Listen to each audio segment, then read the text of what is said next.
I'm sure everybody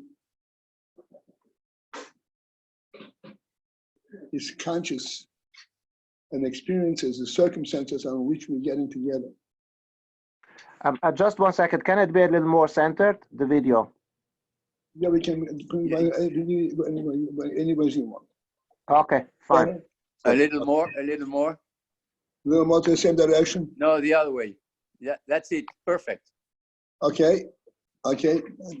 That can be perfect. Now let's see if we can perfectly understand what the Rebbe is saying. Yeah, that's most important.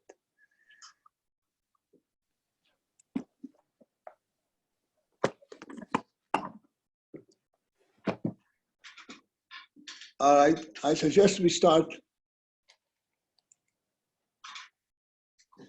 just below the line that says Emunah is b'kulam b'shaber, and then we continue further. The line begins with the word Areza b'kulam b'shaber. On Kuf Nun Vov, page Kuf Nun Vov, and it's about 6 lines from the top. Areza b'kulam b'shaber. And since we learned it already, we'll do a little bit kitzer. Lefi shenim shachim madrego alien yesher. Emunah is equal by all. As we pointed out last time, that is quite a revolutionary statement. Emunah is equal by all, by every Yid, regardless of his madrego. Because Emunah is nimshach, is drawn from a high madrego.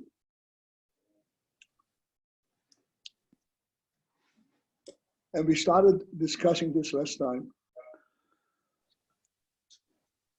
And I want to complement that which we started on that and give us a little bit of a perception what it means it comes from a high madrego.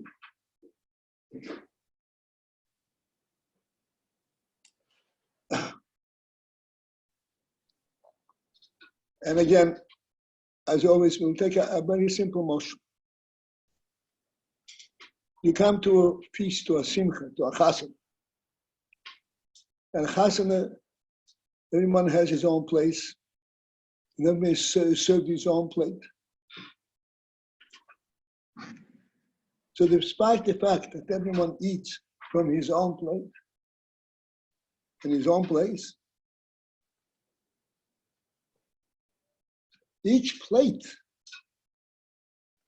is encompassed, is contained within the simcha that is being celebrated, within the chassan, the spirit of the chassan. Even though each one eats individually. And his eating individually carries the spirit of the whole simcha. I think everybody understands that.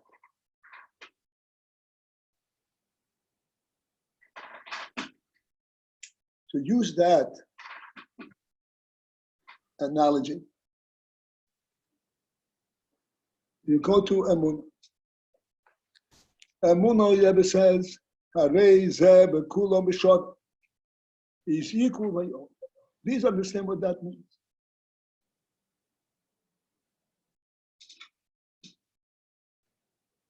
Back to our emotion. Just as in the case of your plate of food, at the chassan, you're not eating from this plate, you're eating from the general simcha. The same is that which comes b'kulam, that which comes and is recognized by every individual person. The Emunah is equal by all. It's not that each individual tastes the same food.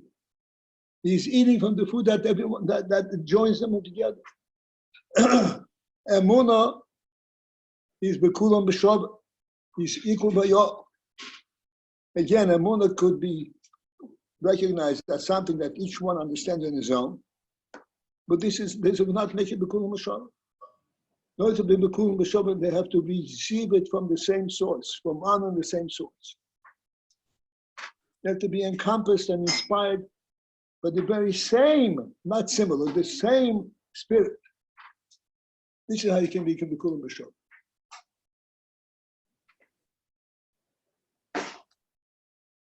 And this, the Kulam B'Shov, is Nimshach Mimadrega Al Yin Yeser.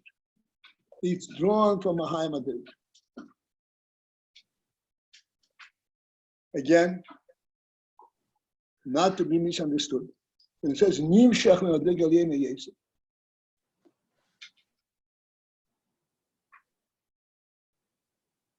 again, going to our moshul of the Chassid. Everyone is served his own plate. Each plate is brought to him as a result of the fact that he's participating in the Chassid.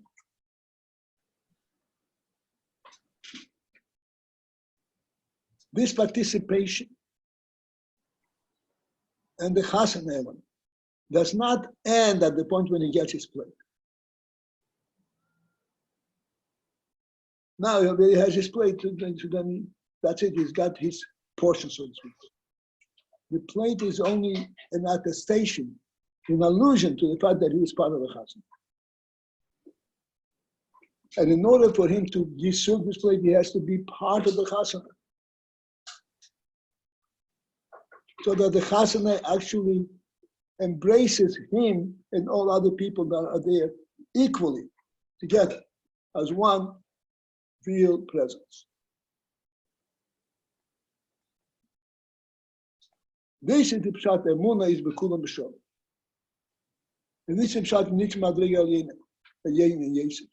It comes, it says Nimshach from a high Madrega, not it's Nimshach and it's disseminated to each one individually. It is Nimshach, it comes from high Madrega, and it actually embraces everyone. The high Madrega is embracing everyone. This high Madrega is embracing everyone directly. This is why it's Bekulam B'Shov, because they all relate to the same source at the time when they have it. To the same reality, not saying so, the same reality. Bekulam B'Shov. We had the Mashal last time, and we'll quickly review it. Parent and children. The relationship between parent and children, each child gets his own portion, gets his own touch, his own kiss, and so forth.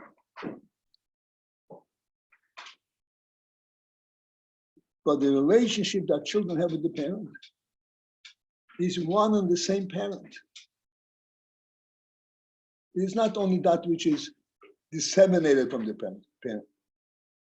It is the parent himself. This is what gives the child a sense of status. And this is the Kulam B'Shov. It reflects itself by all of them equally, because that's what I said, because it's drawn from a high madrega. Drawn means it represents a high madrega. It represents the presence of the high madrega.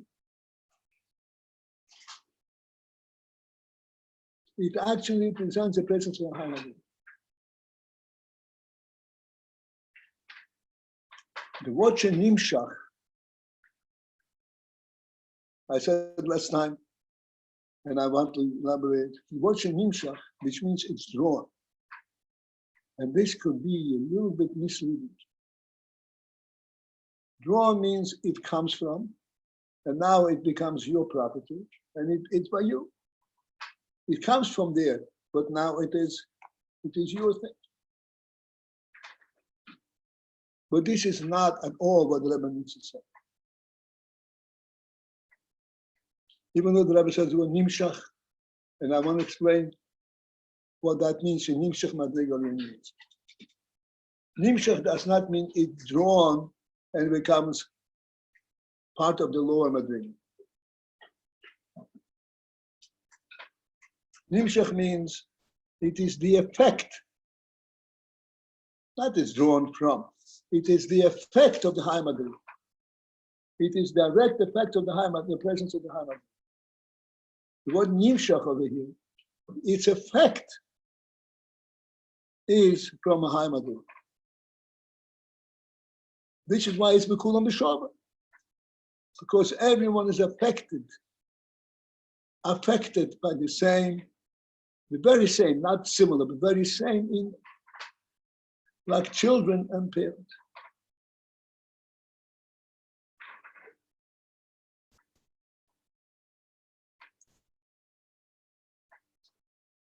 This union that the Rebbe says,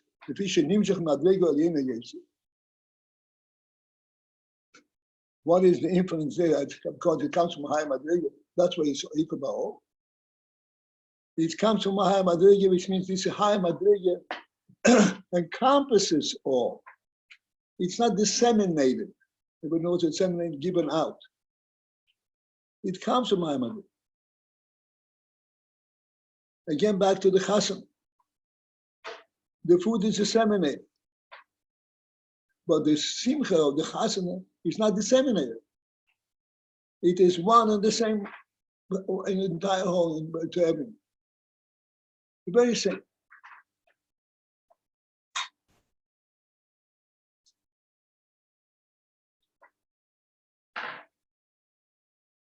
Why? How can that be? Because it's nimshach madrega, because it comes from high madrega, it comes from madrega of the essence. Back to the chasana to understand this. At the chasana, every guest is welcomed and is served his own portion.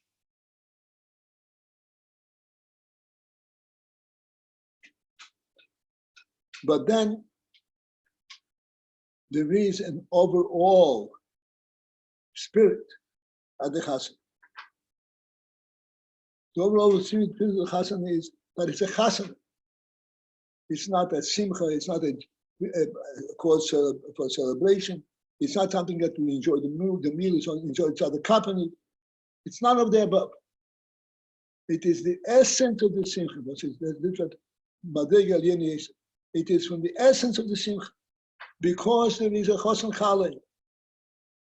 Chosan kala has a certain primary truth to it.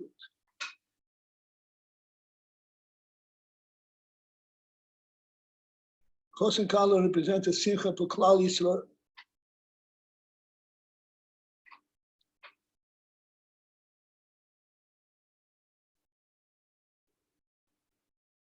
And this is why it's Bekulam B'Shoba.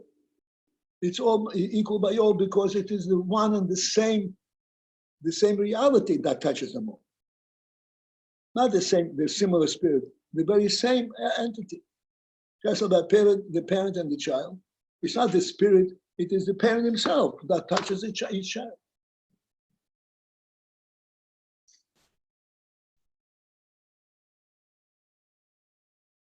This is the pshat that the moon is Bekulam B'Shoba. Because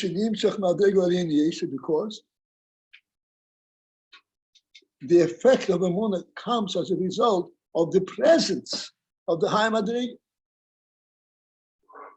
The presence of the high Madriga Pavin, recognizing that the Rebbe is present wherever they are. The Rebbe himself is present wherever they are. This is Madriga Aliyanies. And this is what makes everyone equal.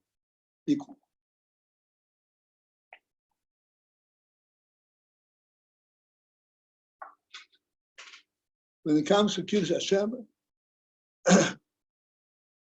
all Yidden have focus on are affected by the very same truth. Not the way it translates in their own seichel. It's like a parent touching each child.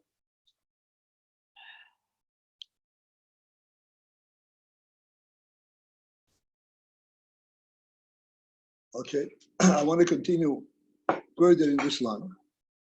Because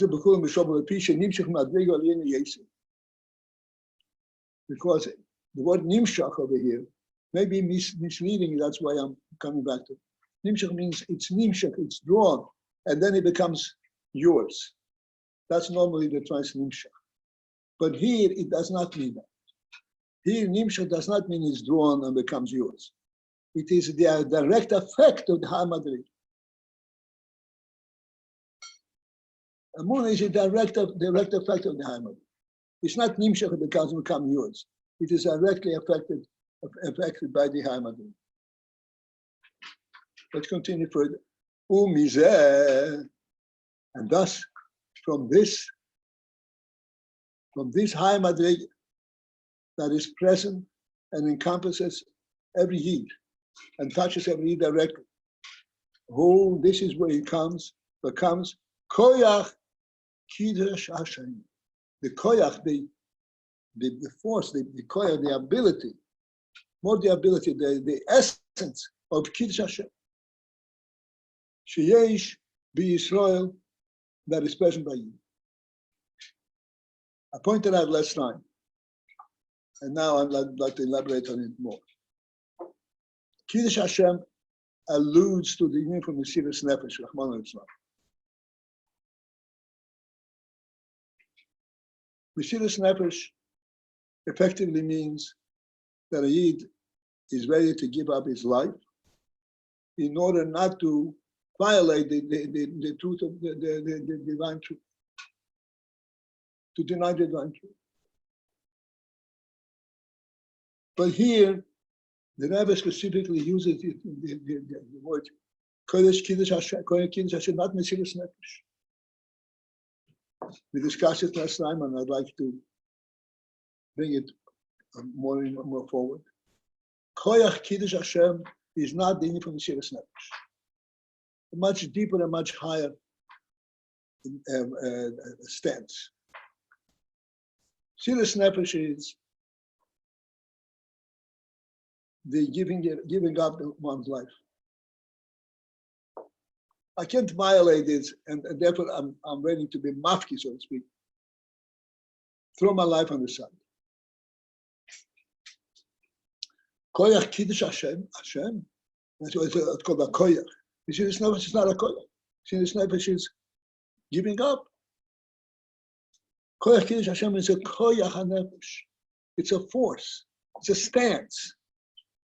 What is the stance in Kiddush Hashem? Not the fact that his life is being taken, but he stands in the face of his enemy and he screams out. The union from Kiddush Hashem. He wants to actually convince his enemy that of Kiddush Hashem. This is a koyach Kiddush Hashem. This insistence that a Yid has in the face of the enemy to tell him you're wrong and that Hashem is everywhere. This is really a koyach, and this is the madrigo AYIN is. This is high madrigo. Where are you coming to tell a goy about Hashem? Or an enemy is trying to kill you? When you come to tell him about Hashem? The answer is that he goes to a high madrigo. He recognizes the presence of Hashem that encompasses all existence. All existence. The very existence represents the koyach of the Meibos. As we said last time, we said several times in this couple of days, there is no such thing as any presence but of godliness. The very basis of existence is in godliness.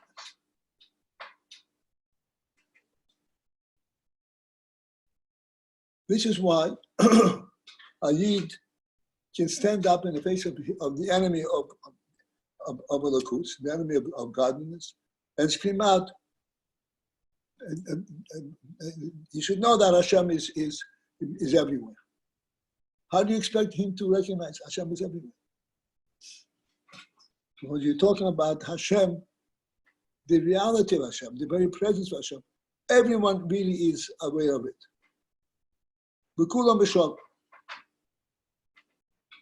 He may deny it. If he denies it, it's a denial that he artificially creates by himself. But in fact, he knows that the reality is that it comes from Hashem. That is Hashem's presence that makes it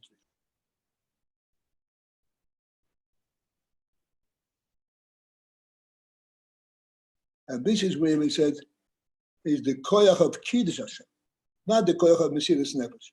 The koyach of Kiddush Hashem.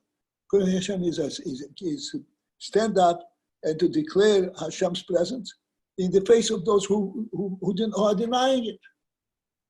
So how do you declare Hashem's presence when they deny it?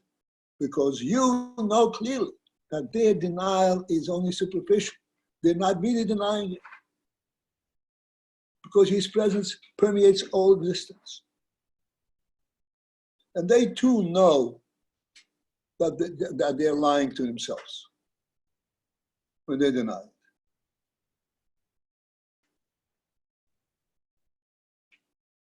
And this is what the Rebbe says, mizeh, from this level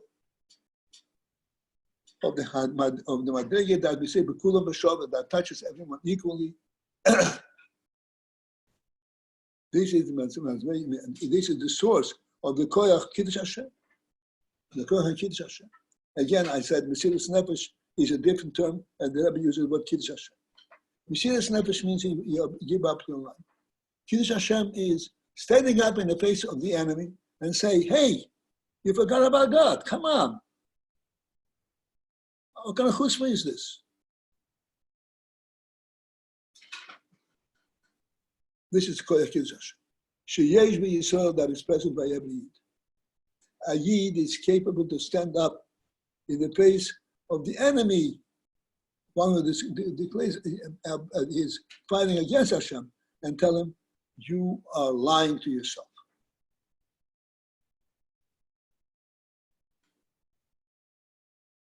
This is the Koyach. This is the Koyach. This koyach is enabled by the fact that we can able to see through the facade of the one who denies it. And we see through it that actually his denial is perfunctory, is only superficial.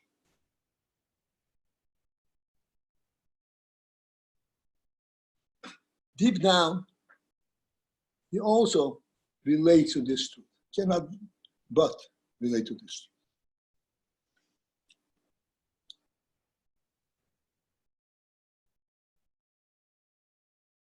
Okay, now that we have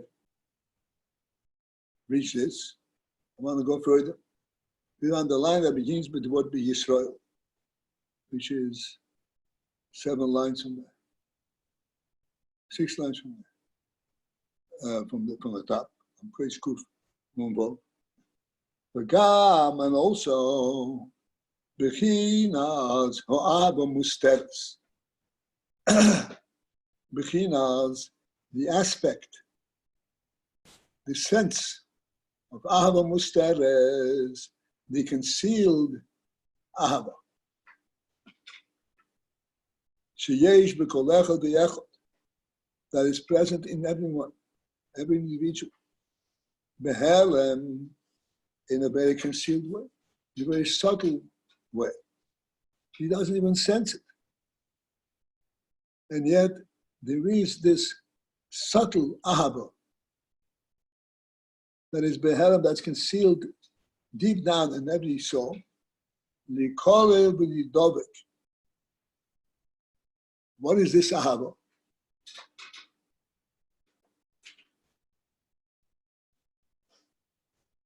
Let's understand the difference between Mesiras Nefesh and Ahava. Mesiras Nefesh is, I know I can't fight it, I'm giving up. But not that I am drawn to it, that I appreciate it. This is just the truth and that's it. Ahava is a personal relationship. There's a aspect of a personal relationship in every Yid to Hashem.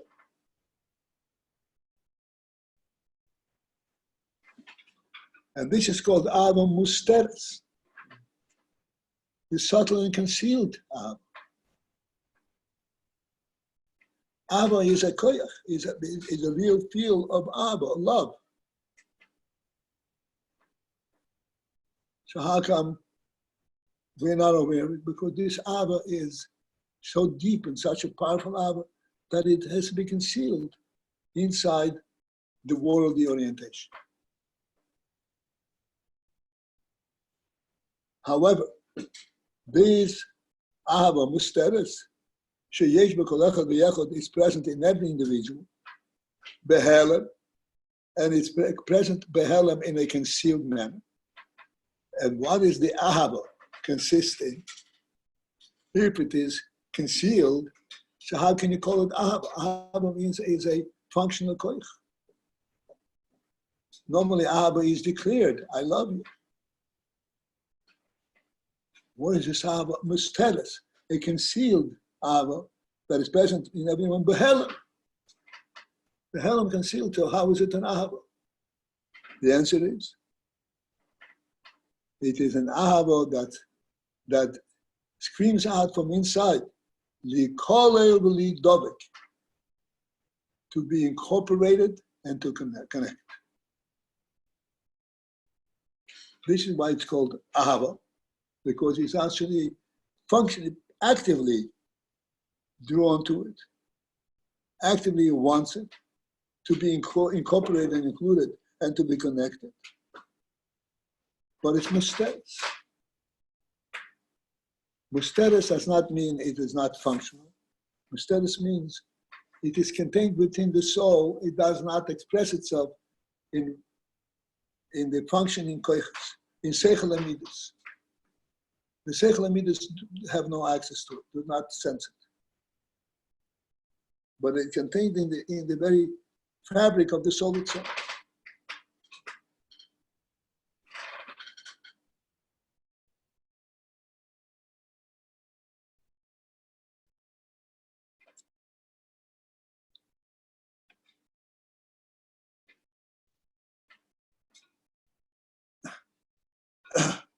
I want to discuss this briefly. If it's a concealed Ava,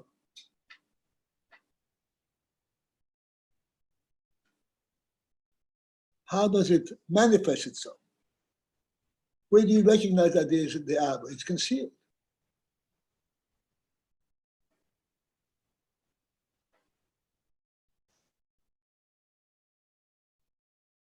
So I want to, so to speak, make a statement. And when the statement is made, I have to leave to each one to examine his own mind and find how the statement touches him, is reflected by him. And here's what I want to say. This is Ava Musteres. It's a subtle and concealed Ahava. Does this Ahava have any effect on the person? Is it manifest any place? Or is it something that stays latent and dreaming, asleep, inactive?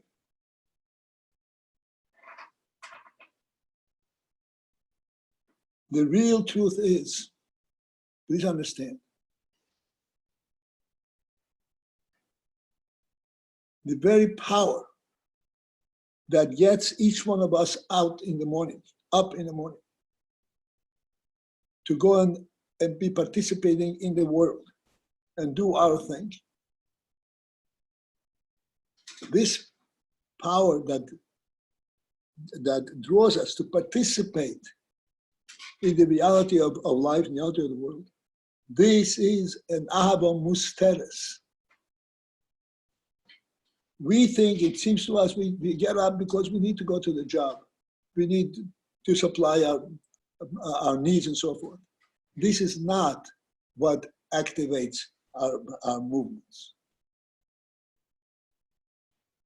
Our movements are activated by an Ahava Musteres, by the internal power that draws us, that draws us to participate in what's in the reality of the Meibush's reality.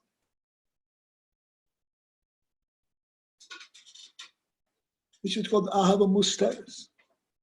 What makes us active every day in the morning. Just to get up and go is an Ahava to a Lakus. An Ahava that is reflective of the divine reality in the world. And I want to present the following shocking question. If we would perceive the world as just being this physical entity, without the life force behind it, would we possibly be able to participate in it? What are we doing? What are we in a dry up desert? We never feel like we're in a dry desert. We're always within a living environment. Even if we are in the desert, we're in a living environment.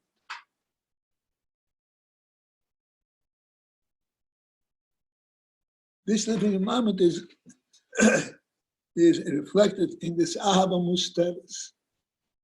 What do we love in this Ahava Musteres? The divine presence, not the world.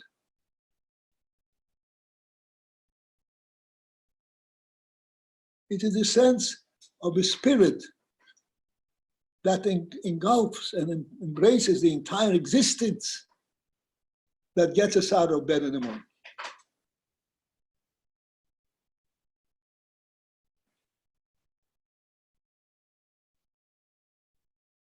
And that gets us to our jobs every day, gives the spirit to do anything. And there's an overall super presence, the divine presence in all existence.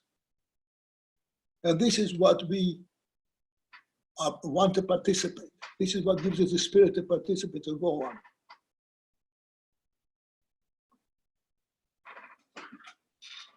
These Ahava Musteres and this sense of the divine presence that is always beckoning us, and we can resist it. We have to go there. This is the Amunah that the Prophet Nabi Jerusalem.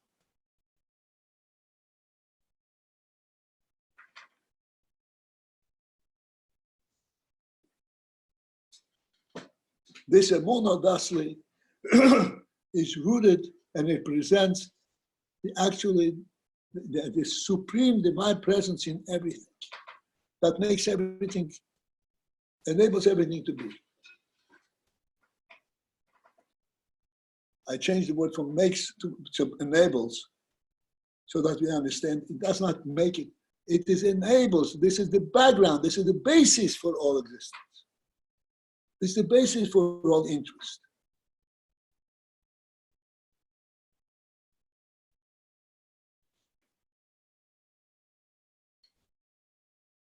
Just as when you are at a feast and you're eating your soup, you sense that you're not eating the soup, but you're participating in the feast.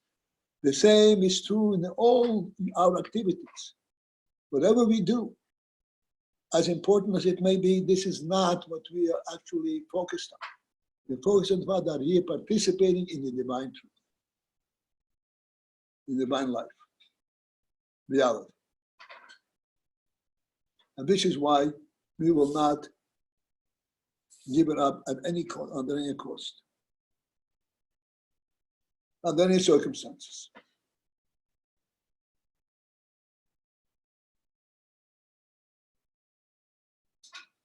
This Ahava, this is what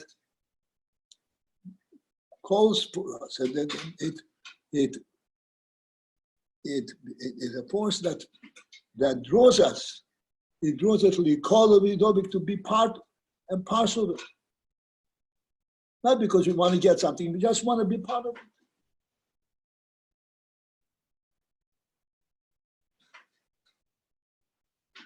This is It's called Behelim. It's called Behelim because we do not identify it in our Seichel Amidas. But it's not Behelim at all. This is a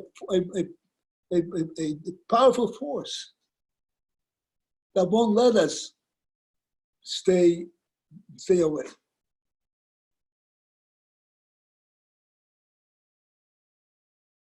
It's called Musteres, but it's an Ahava. And the Ahava screams out, Likolu b'dobik. You don't want to be outside, you want to be part of it. Okay, the next couple of words are very important. Ve'alzeh,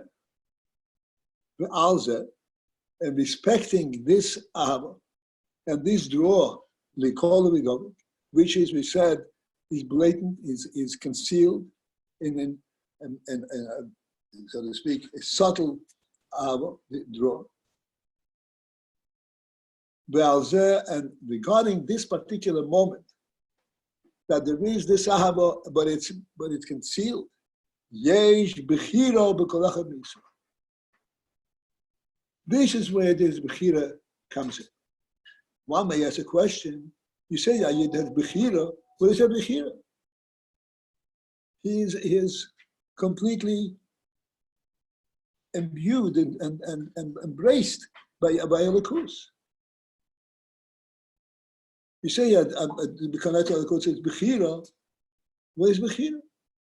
You're saying, you just finished saying that his whole mitzvah, his whole nefesh is completely permeated with Elikus.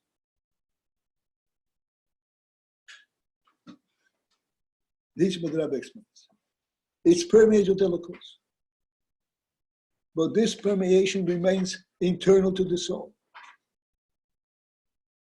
And it does not surface onto his conscious koiches, machshava, dibur, ma'aseh, and seichel amidas.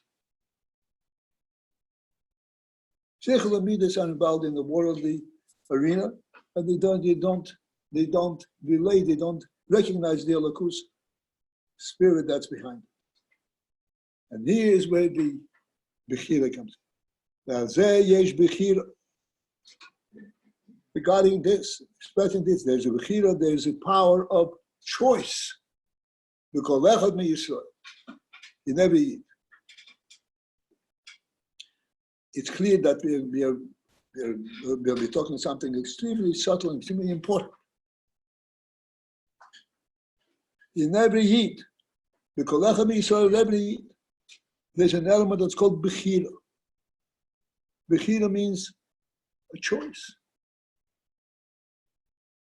Please understand what that means.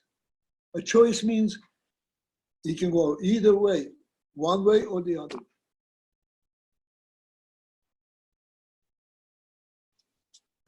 Now,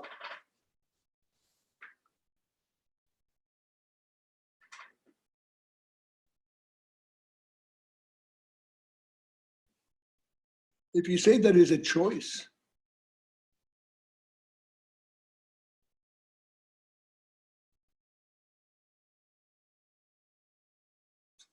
the choice is applicable only in a situation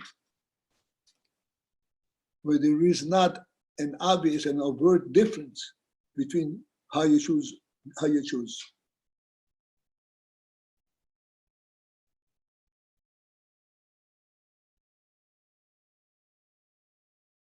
Give you a very low-down example. Again, coming back to the feast, the chasana. Everyone is served his own plate of food. He has a choice to sit in company with others, or he can take his plate of food and sit in the corner, or even go home with it.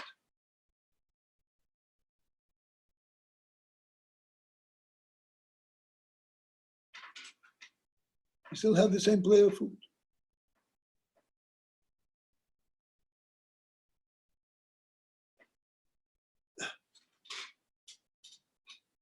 And here he has a simple choice. He can participate with everyone, or he can stay independently. He will still have his food. He will still have the element that he must have.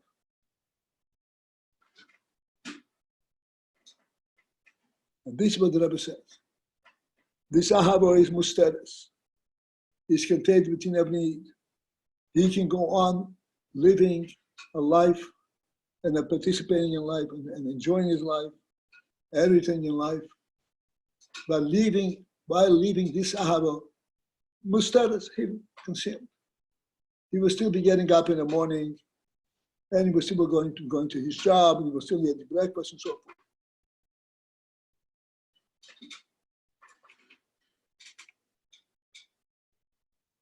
But there is this sense of reality, of the divine reality in which he is actually functioning,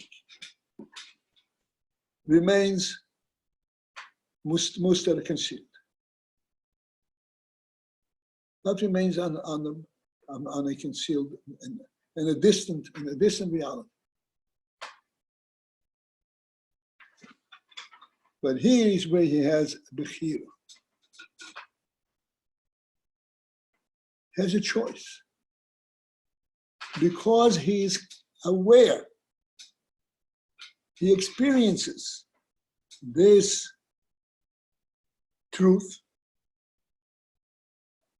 that there is actually a divine truth behind all of these desires. It's up to him just to take the plate of food, or what that enables him to do, or to actually to relate to this indirectly.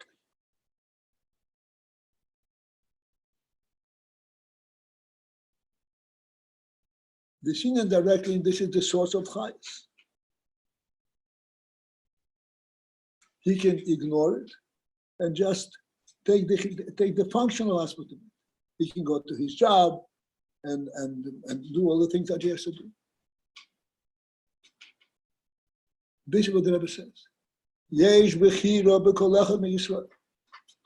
There is the power of choice in every yid.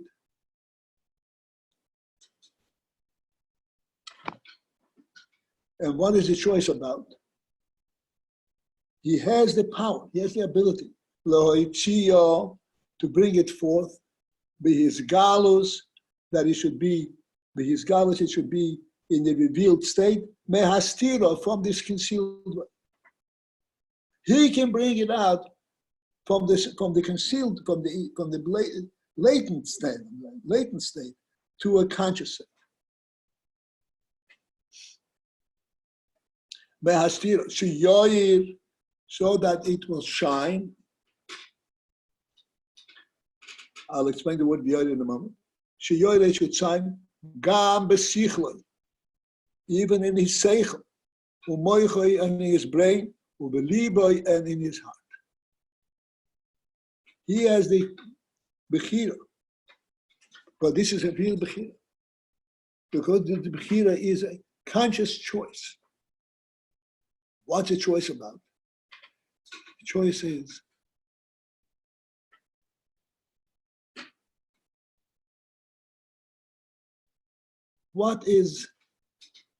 where do I function? Do I function on the worldly level or on the divine level? Both provide a means for subsistence. On the worldly level, you can go and have a job and become wealthy and become successful and become very happy with yourself.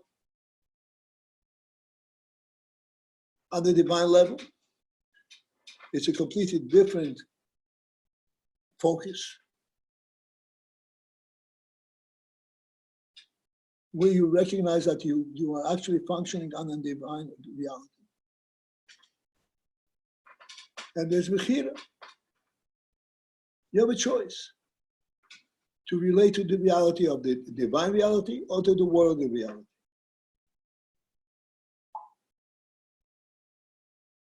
Divine reality is latently present in you.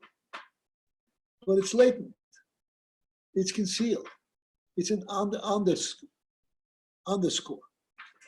undersense. But he has the bechira. He has to. He can turn to this consciousness, and say to himself, "This is what I want. I want to bring it out. I want to live consciously and practically on this level. Not just it should be a latent a reality. Leitzia be his galus, to bring it out. There should be his galus behastira, from the concealment. Sheyoir, so that this should shine. Gam also besicha or meicha believe. Please understand what that means. We live in the world, and on a simple level, what we're aware of, we see world. The whole reality is world, the sky, the earth, and all our means of subsistence all come from the world. And therefore the world, this is what I said many times, the world has taken up a position of reality. This is what reality is. There's a common expression amongst, so to speak, the practical human beings. They say, come on, be real. Be real means recognize the reality of the world and forget about everything else. Don't let super ideas, the godly ideas, interfere with your function in the world. Be real. Be real is really be unreal.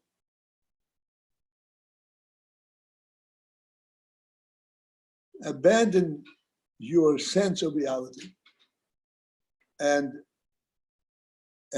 fall into the world of reality. Your sense of reality is the divine reality.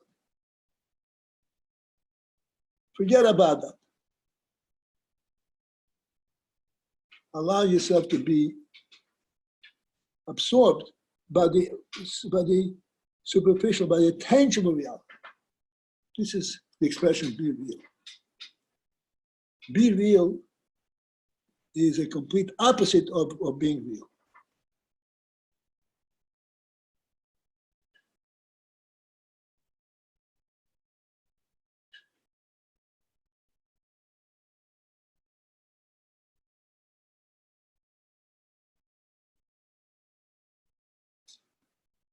We have a whole order of davening, Seder of davening. This is established by Chachamim. In davening, we have various stages. What we call from form, we say Matoivu, Drochas, Matoivu. Then we say Bichas, and we say Psuki de Zimra. And then we say, we go into Bichas Kriyashma, all the way up to Krishma and Shemanes. Now, when we are doing all the other things up to Shemay Nesr, we are fully functioning human beings. We can express aloud what we're saying, what we're thinking, and be looking around and be verified that what we're saying, I believe it. In the Halukkas, we describe the creation of the world. And all the nisim that we should, all kinds of different things that we recognize. This is the reality of the experience. Then comes to Shemay Nesr. Shemay Nesr, you stand, as we said many times, you stand usually against the wall, but very quietly, and you stand put, focused. There's no sign of interest, no sign of empowerment, no sign of recognition.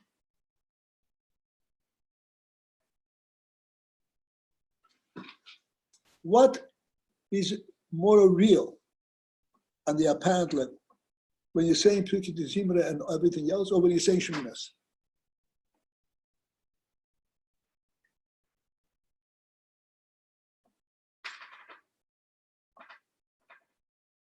So what we are learning is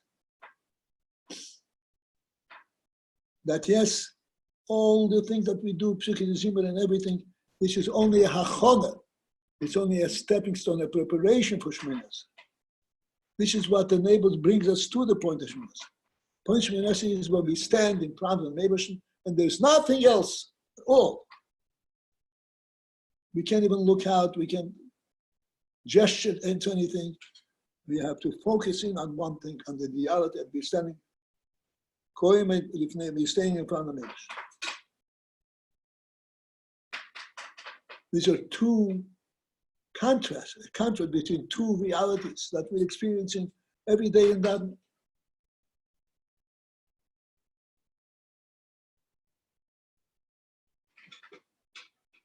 And we know that we are taught to learn and to understand that the reality of davening ultimately expresses itself in this Shmoyne Esrei moment. Not Hashem to say that the other part is not reality, but that's the reality of davening. That's not the pinnacle. This is all hachana, that which prepares us, enables us to get to the Shmoyne Esrei. Shmoyne Esrei, this is the real thing. The Shmoyne Esrei is where we stand in front of Eibushin, and there is nothing else in our mind at all. We're not looking for anything else.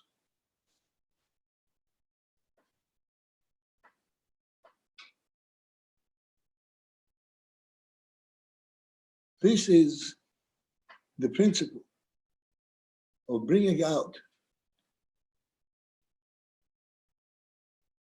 what the Rebbe says over here, the hidden aspect of our consciousness.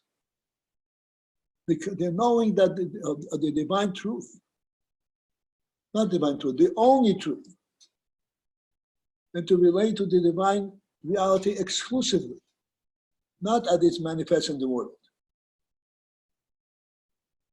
And it is our choice. We have some time. Okay. It's our choice to take the step and say, no, the divine reality is what I am participating in. This is what makes me real. This is what I want. And this is all I know. This is our chance. This is our chance to make this statement in Shemona Esrei.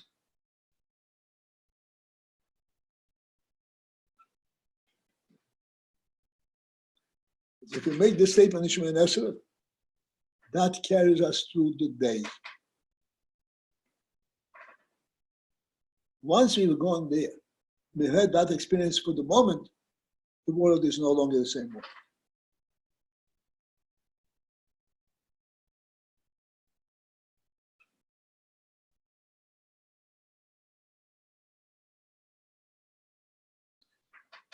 And this is what the Rebbe says. Every Yid has the bechira to allow this latent, the hidden ahava to alakus, to surface, or to let it stay latent. And his conscious awareness will be the world, the awareness of the world.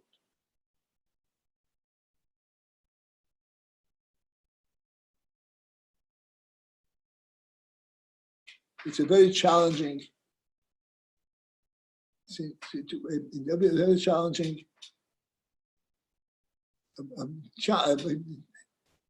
demand. Because if you recognize that Elokus is what you're looking for, then when you go to work in order to make money, to be able to give tzedakah. Everything is focused in that direction, in the Avodas Hashem direction. If you're in a world, it's a completely different focus.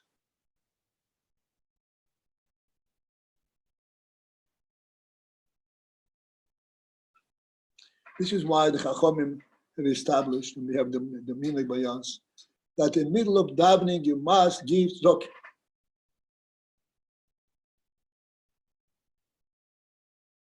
During the Zimra, or the Rebbe once mentioned by Baruch David, you have to make tzedakah during davening. Because the tzedakah is a statement in the davening that your entire worldly possession is part of this davening. Belongs to Avodas Hashem.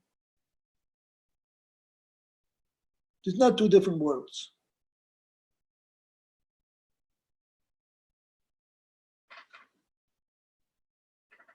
And this is the Bechira that we have. We can be very nice Jews and do a nice thing, everything right. But the Bechira is a choice. Is the world also godly, or they're two separate realities? That's what life is all about. What? That's what life is all